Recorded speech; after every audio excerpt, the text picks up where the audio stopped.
Ngayon, inihahandog namin ang mahigit 3,500 bahay, bahagi ng mga proyektong matatapos na sa Leyte, sa Samar at sa Biliran. Mula rito, mahigit 1,900 bahay ang naipamahagi na sa ating mga benepisyaryo. Para po sa mga benepisyaryo ng Yolanda Permanent Housing Program, hindi ninyo po kailangan magbayad na ng amortisasyon. Libre na po ang inyong bahay at lote. Hindi na po kayo sisingilin ng NHA dahil bigay na po ito sa inyo ng inyong pamahalaan. Ang hiling po namin sa mga benepisyaryo ay mapalagaan naman ninyo ang mga pabahay na ito. Sa DHSUD, DSUD at sa NHA, inaasahan ko na palalawigin pa ninyo ang pagtuklas at paggamit ng mga disenyo ng pabahay na mas matibay pa, mas angkop sa pagbabago ng klima at hamon ng panahon. Kaugnay dito, tuloy-tuloy ang ating pagsulong ng mga hakbang upang mabawasan ang pinsalang bunsod ng mga kalamidad. Sa buong bansa, ating binibigyang pansin ang pagsisiguro ng lahat ng flood control projects ay tiyakin natin na maayos ang disenyo upang makayanan nito ang dumadalas ng mga pag-ulan at ng pagbaha. Sa bagong Pilipinas, hangad namin na makita kayong matagumpay, hindi lamang para sa inyong sarili, kundi para rin sa kinabukasan ng mga susunod na ating henerasyon. Sama-sama natin pahalagahan ang mga tahanang ito na siyang magsisilbing pundasyon ng mas matatag na pamayanan at mas maaliwalas na kinabukasan.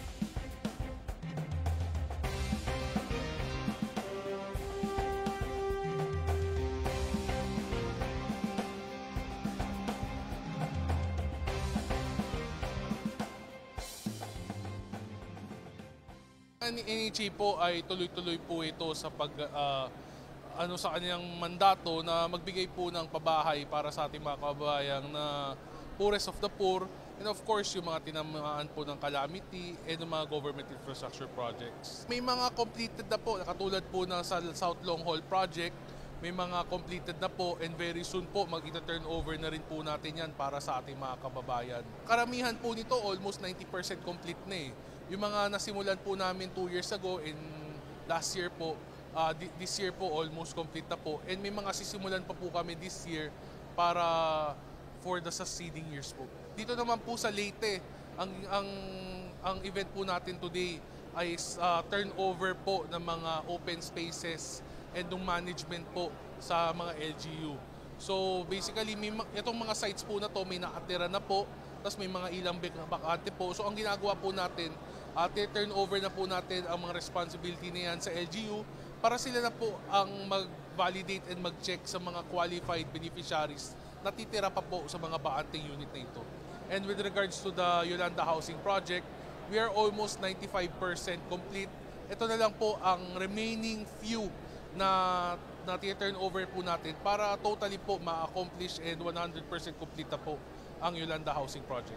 Now, out of this 3,517, we have already occupied something like 1,963 housing units of all those 8 projects. And so far on the part of the NHA, since it is really a commitment on the part of the National Housing Authority generally, Region 8 is committed to complete the remaining 4,702 to complete 100% of the projects which will be delivered by end of this year.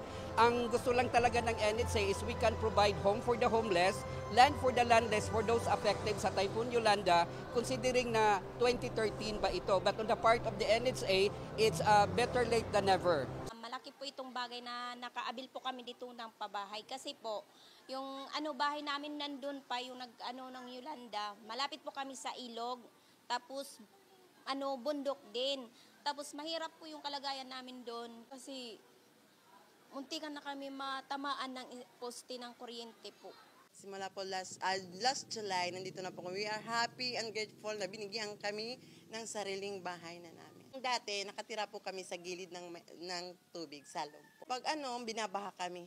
Kasi yung bahay namin, pag umano yung baha, kamit agad talaga yung maanuhan ng tubig.